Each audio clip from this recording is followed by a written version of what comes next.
Adventures in Illinois Higher Education, Statist Speeches, read by the author Shane Radliff, originally published on May 5th, 2015 at libertyunderattack.com. For those who are unaware, I'm a college student at a local community college. I had to take speech this semester and have made sure to choose at least semi-controversial topics in order to possibly intrigue some folks into listening to the radio show or just into doing their own research. There's no possible way to gauge whether or not I've been successful in my efforts, but I would imagine it's been ineffective. Although the opportunity cost is the same, whether I do my speech on ways to prevent drunk driving or on the couple of topics I've enlightened my listeners with, so it's at least worth a shot. The first speech I did was on the war on drugs, and I focused heavily on civil asset forfeiture. That didn't seem to challenge my fellow classmates' way of thinking too much, and I got quite a few questions. Great. I was happy to answer any of them. Topic selection was interesting for that speech, I will admit. The kid before me did his speech on the different forms of carrying weapons, conceal and carry and open carry, for example. It was definitely interesting. And the lady after me did hers on government waste or spending. It was quite a political day, and although I disagree with most of what was said, it was a much better alternative than the one I experienced today. The next relevant speech was today. I decided to end the semester extremely strong by discussing communism in America.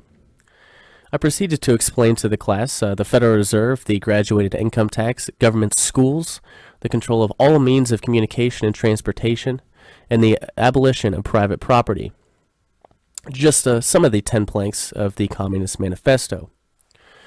I started with the Federal Reserve, as that is one of the most well-known entities to most people. I forgot to mention it was a private corporation. I'm definitely kicking myself for that one.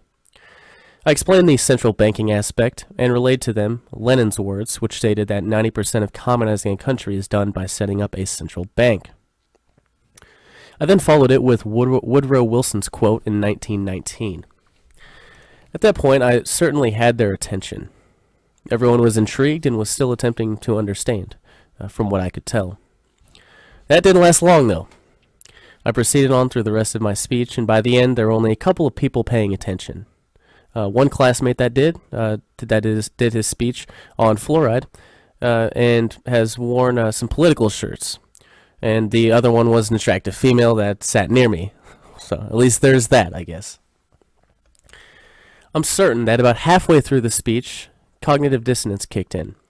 It was interesting to see how fast the discomfort creeped in throughout my speech.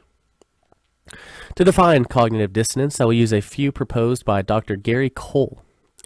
Quote, cognitive dissonance refers to the psychological or emotional discomfort felt when one is confronted with new information or a new reality that contradicts one's deeply held beliefs.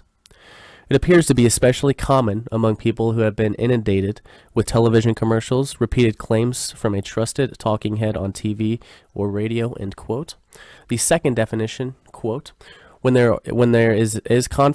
are conflicting, mutually exclusive beliefs, intelligent, open-minded, and thoughtful people that have not been victimized by cruelty during their childhood are usually willing to change their minds by reevaluating their prior stances, looking carefully and honestly at the new evidence, reassessing the credibility of both positions, and then making a decision to adopt or reject the new information depending on the evidence before them, end quote. The final definition, quote, close-minded, distracted, uninformed, ignorant, too busy, overly obedient, uber-patriotic, addicted, co-opted, or intensely conservative people may not have the time, inclination, intelligence, or political will or courage to look at the available new evidence that runs contrary to their old ingrained beliefs. Therefore, they may unconsciously or reflexively reject the new information, even if the evidence is overwhelmingly and provably true. End quote.